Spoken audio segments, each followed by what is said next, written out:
Halo teman-teman investor semuanya, ketemu lagi dengan Roy di sini dan di video kali ini saya mau bahas salah satu saham yang high risk dan termasuk kategori saham yang sebenarnya jarang saya bahas ya kalau di konten saya. Kenapa? Karena saham-saham high risk itu perlu pertimbangan yang benar-benar matang dan conviction yang tinggi gitu ya. Jadi saya 2025, aduh belibet, saya coba akan bikin konten-konten review saham seperti ini ya, yang high risk yang juga saya kadang lakukan. Dan mungkin bisa ngasih insight ngebantu teman-teman yang mungkin punya pemikiran yang sama gitu ya. Kalau nggak cocok dengan profil risiko kalian, skip aja. Disclaimer on dulu, konten ini sifatnya investment research, bukan ajakan jual beli dan tidak ada niat untuk menjatuhkan stakeholders tertentu.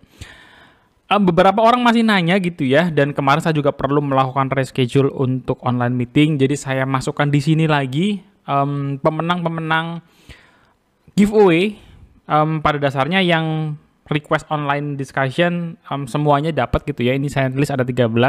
Kalau ada teman-teman yang ngerasa tulis tapi nggak ada di daftar ini, boleh aja kirim email aja ke royansarah21@gmail.com. Pilih opsi Zoom-nya yang mana gitu ya. Ada Jumat 10 Januari atau Sabtu 11 Januari. Sementara buat dua pemenang giveaway buku ada XXXPD1 dan Abajaj. Tolong email juga dan kirimkan alamatnya gitu ya. Supaya saya bisa kirim buku yang giveaway-nya gitu. So, itu aja pengumuman giveaway-nya. Ini adalah ide investasi yang tinggi risiko, tapi punya turnaround kinerja under Konglo guidance gitu. Ini ide basic investasinya. Ngomong-ngomong soal Dewa itu belakangan ini ngelakuin yang namanya rebranding kalau menurut saya. Pindah kantor, ganti logo gitu ya. Tapi sebagai sebuah perusahaan yang sebenarnya sudah lama, fokusnya di bisnis utamanya di sektor jasa pertambangan, dan under dari emiten Grup Bakri, maka sebenarnya sejujurnya gitu ya, emiten Grup Bakri itu salah satu grup emiten yang saya personal, subjektif gitu ya, itu nggak terlalu serak sih untuk masuk di sana gitu ya. Teman-teman boleh explore lebih lanjut, boleh setuju nggak ada masalah. Tapi saya sendiri personally tidak terlalu serak untuk invest di sana. Saya masuk di bursa 2014-2015 itu sudah melewati cerita soal bumi yang turun dari 8.000 sampai rendah banget cepet gitu ya. So saya sudah lebih dulu fase itu baru saya kemudian masuk. Tapi saya tahu bahwa beberapa emiten-emiten lain dari grup ini menurut saya juga buat style investasi saya kurang cocok. Nah, ketika ini dikaitkan dengan Grup Salim, point of view-nya agak berbeda gitu ya. Kenapa? Karena Grup Salim ini di sisi yang lain justru adalah sebuah well-respected konglo yang punya GCK bagus di Indonesia menurut saya. Dengan apa ya, teman-teman boleh sebutin Indofood, ICBP, LSIP gitu. Itu perusahaan-perusahaan yang kalau secara kinerja juga bertumbuh terus, berprogres terus, GCG-nya bagus, produknya bagus, dividen juga oke gitu ya. Jadi ini kayak opposite.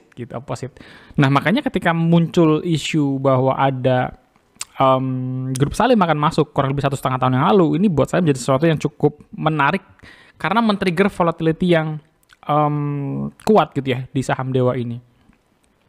Nah, saham Dewa ini tuh fokusnya di jasa pertambangan teman-teman ya, baik mining services untuk coal dan mineral, port management services, infrastrukturnya gitu ya. Mereka fokusnya di sana. Nah, apa yang bisa kita coba kaitkan terkait dengan story dan background dari bisnis utamanya Dewa? Pertama adalah Grup Salim itu belakangan ini cukup tertarik dengan bisnis pertambangan. Mereka masuk di BRMS, mereka masuk di Bumi, mereka masuk juga di AMMN gitu ya. Jadi ketika Grup Salim sudah punya portofolio yang cukup mentereng di sisi pertambangannya, ketika mereka mencoba melirik jasa penambangnya, maka menurut saya jadi sebuah hal yang masuk akal. Sekali lagi ini storyline yang coba kita kaitkan, kita mencoba memproyeksi gitu ya, apa yang terjadi dengan ide akuisisi Dewa ini gitu. Nah, salah satu yang membuat saya makin tertarik terhadap storyline ini adalah masuknya Pak Teguh Buntoro ya, yang beberapa kali juga menjadi sebuah semacam sinyal kehadiran presence dari Grup Salim terhadap sebuah emiten, masuk sebagai presiden direkturnya Dewa gitu ya. Mungkin ada yang bilang random aja kali bang, mungkin dia di-hire buat ngebantu itu, tapi teman-teman serandom apa sih sampai tiba-tiba nge-hire orang yang bener-bener let's say katakanlah jago gitu ya untuk memimpin sebuah perusahaan yang sedang sorry itu saya gitu ya lagi nggak baik-baik aja dari sejumlah utang, pendapatan yang biasa-biasa aja dan lain-lain gitu ya. Kok ya mau Pak Teguh Buntoranya? Jadi buat saya ini mungkin random, mungkin kebetulan, mungkin ada sesuatu saya nggak tahu pastinya seperti apa, tetapi kehadiran salah satu orang yang ditrusted oleh grup Salim untuk ngelit Dewa saat ini buat saya adalah sebuah indikasi yang bagus gitu ya. Terlepas apapun story di belakangnya tadi. Nah, Dewa juga melakukan rebranding yang agak-agak penting nggak penting gitu ya, pindah ke SCBD di tengah kondisi keuangan sebenarnya juga nggak sedang baik-baik banget gitu. Jadi buat saya indikasi-indikasi ini seolah-olah sedang ada sesuatu yang sedang terjadi di belakang layar karena selama ini kan belum confirm gitu ya kehadiran grup Salim ini 1,5 tahun padahal udah. Dewa sendiri sudah punya beberapa project kalau teman-teman lihat kebanyakan dari grupnya Bagri memang ya ada di Bengalon, Asam-Asam Project, Kintab, Lubung Tutuk dan Gayo Project. Jadi mereka memang relate banget dengan project-project yang dikerjakan oleh grup Bagri.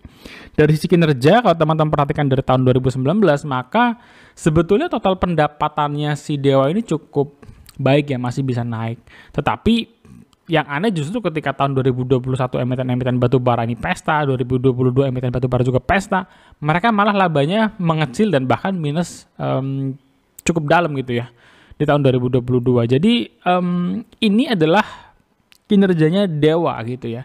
Kalau kita kaitkan lagi dengan kondisi di depan tadi, bagaimana Dewa itu tiba-tiba pindah ke SCPD, di-lead oleh presiden direktur yang baru gitu ya. Ya kali dia bener-bener di-hire secara profesional untuk menangani perusahaan kayak gini. Teman-teman berpikir seperti apa gitu? Menurut saya sih enggak gitu ya. Kalau bener-bener murni random menurut saya, kok kayak ya kok mau gitu ya. Jadi menurut saya sih enggak serandom itu Pak Teguh Buntor tiba-tiba jadi presiden director di Dewa. Dari sisi keuangan, emiten ini terlihat punya kondisi utang gitu ya, utang jangka pendek dan jangka panjang. Jangka panjangnya terus-menerus ditekan turun, ya. Jangka pendeknya agak besar, ini banyak utang usaha di sini. Cuman kalau kita highlight posisi kasnya tipis, 10% aja dari total aset lancar. Beban utang yang cukup besar ini kalau kita lihat sedang coba diselesaikan oleh Dewa melalui program private placement gitu ya. Private placement inilah yang diduga-duga akan dimanfaatkan oleh grup Salim untuk masuk. Meskipun saat ini nama depannya adalah Madani Talata Nusantara dan Adasti Tungkas Pratama. Dua perusahaan ini tidak punya saham Dewa saat ini dan kalau nanti terrealisasi private placement-nya mereka akan memegang masing-masing 29,8 dan 14,2% gitu ya. Jadi utangnya Dewa kurang lebih 1,1 triliun ini akan ditebus menjadi saham yang akan dimiliki oleh MTN dan ATP dan konon kabarnya dua perusahaan inilah yang nantinya akan jadi backdoor jalan masuknya si grup Salim untuk mengakuisisi Dewa. Jadi menarik nih gitu ya, caranya mungkin agak muter-muter, nggak kayak misalkan mereka masuk ke Bumi langsung bener-bener private placement gitu kan, ini kan kayak ada muter-muter dulu. Itu yang membuat mungkin ceritanya jadi agak lama nih karena udah 1,5 tahun story ini berlangsung gitu. Nah secara prospek gimana Bang untuk Dewa ini gitu ya. Pertama memang story grup Salim ini tuh story yang bagus ya. Bagaimanapun ini grup yang sangat berkebalikan dengan grup B. Grup Salim tadi saya sudah jelaskan punya track record dan GCG yang sangat baik gitu ya di bursa. Cuman kalau kita hanya mengandalkan storyline ini, teman-teman, menurut saya tingkat spekulasinya masih tinggi. Jadi, gimana caranya kita bisa menekan tingkat spekulasi ini? Maka saya ada beberapa challenge questions buat saya sendiri, buat teman-teman yang mungkin tertarik untuk masuk di saham Dewa ini. Pertama, teman-teman, pertanyaannya adalah apakah perubahan di level manajemen gitu ya, kehadiran Pak Teguh Buntor atau siapapun nanti akan masuk, apakah akan otomatis menaikkan kinerja gitu ya? Jawaban saya belum tentu. Buktinya apa? Buktinya Bumi, buktinya BRMS ya. Mereka sedang berusaha keluar menuju fase yang lebih baik lah gitu ya. Tapi apakah otomatis? Enggak, butuh waktu gitu ya. Butuh waktu dan butuh mungkin beberapa langkah-langkah strategis lainnya ke depan. Nah cuman dalam rangka butuh waktu ini, berapa sih kira-kira mereka bisa bener-bener turnaround gitu ya. Itu tergantung lagi dari apa? Dari keseriusan grup Salim sendiri. Lihat sih ketika nanti dia beneran masuk, seserius apa dia untuk bersih-bersih tanda kutip untuk improve kinerjanya, untuk expand bisnisnya dan lain sebagainya. Jadi ini yang perlu dipertimbangkan pertama kali karena mengandalkan storyline saja menurut saya tidak cukup dan tingkat spekulasinya masih tinggi. Yang kedua, posisi grup Salim sendiri kan belum confirm gitu ya, sudah 1,5 tahun dan kesannya masih muter-muter. Belakangan ini muncul isu bukan backdoor via MTN dan ATP tadi, tapi belum confirm gitu ya. Memang kadang-kadang inilah kelemahan investor retail gitu kan ya, kita nggak tahu backgroundnya di belakang itu seperti apa, tahu-tahu nanti muncul berita asli sekian, harganya sekian gitu ya, ketika private placement di harga atas atau harga bawah gitu ya. Jadi itu adalah kelemahan investor retail. Kita seringkali ketinggalan sebuah rumor pastinya seperti apa, tahu-tahu muncul news dan newsnya itu membuat harga semakin liar. Iya kalau liarnya naik, kalau liarnya ke bawah nyangkut kita ya kan. Jadi hati-hati.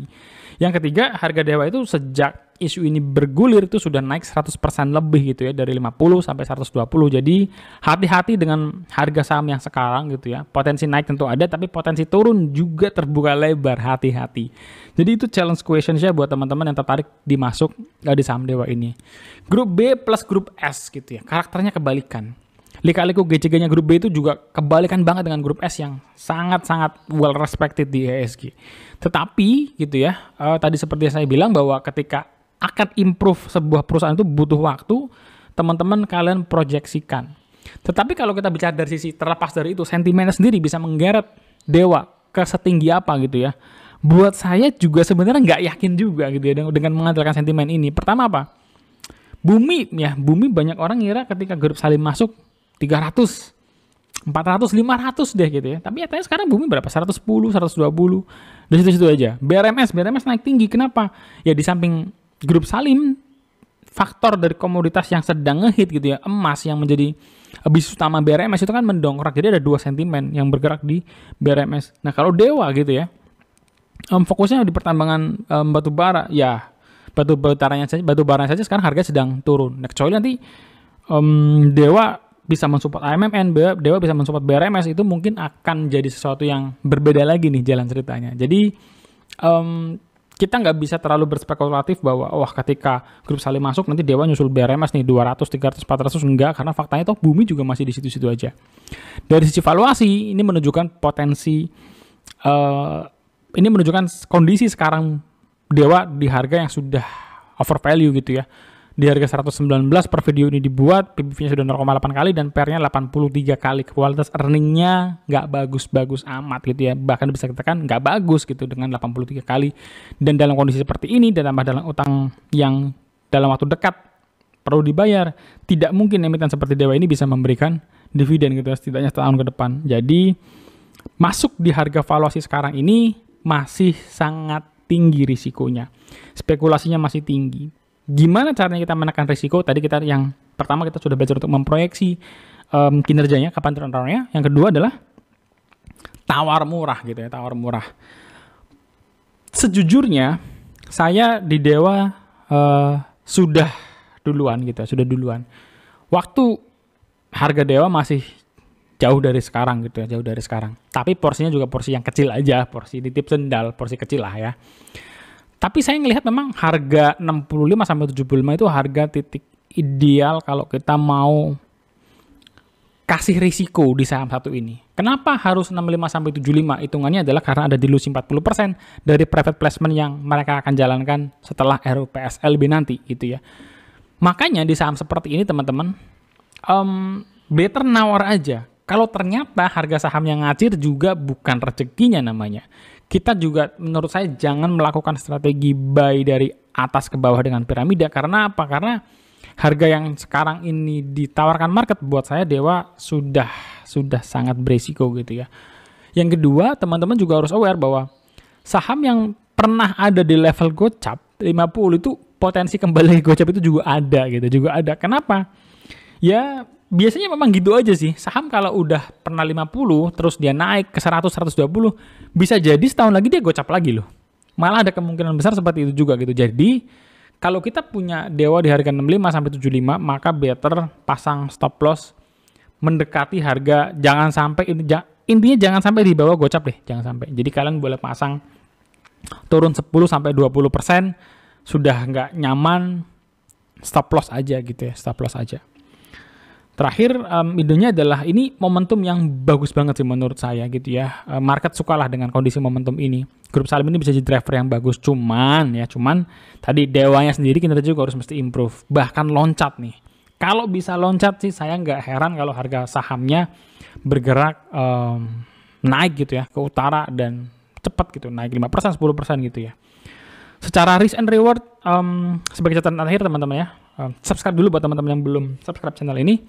Pertama, harga sekarang itu memang resikonya tinggi banget sih buat saya gitu ya. Kalau kita bisa berhasil nawar di harga tadi, range 65 sampai 75 buat saya cukup oke untuk kita masuk di saham yang risikonya tinggi seperti ini. Tapi no cicil piramida dari harga sekarang. Yang kedua, market ini nggak bisa ditebak. Kemarin ketika private placement-nya muncul, saya pikir harganya akan di bawah ARB gitu ya. Saya udah mulai ancang-ancang. Malah naik loh ya. Private placement akan menyebabkan dilusi 40%, logika saya akan dibanting turun, logika market dibawa naik gitu ya. Kenyataan market dibawa naik. Jadi ini nggak ada yang tahu lagi-lagi, tapi namanya kita nawar ya nawar aja. Targetnya berapa? Saya sih ngelihat harga Dewa dengan potensi turnaround-nya ke harga 150 sampai 170 itu masih sebuah hal yang masih realistis gitu ya. Kalau nanti kinerjanya beneran mendukung. Apalagi pas Salimnya masuk, pas kinerjanya mungkin rilis di sebuah kuartal atau setengah tahun 2025, menurut saya harganya bisa bergerak ke arah sana. Cuman mengandalkan momentum saja nggak cukup ya. Kita berharap selain momentumnya, turnaround kinerja juga benar-benar terjadi. So itu dia teman-teman pembahasan saya kali ini saham Dewa. Buat teman-teman yang nggak cocok dengan profil risikonya yang tinggi banget, please skip aja.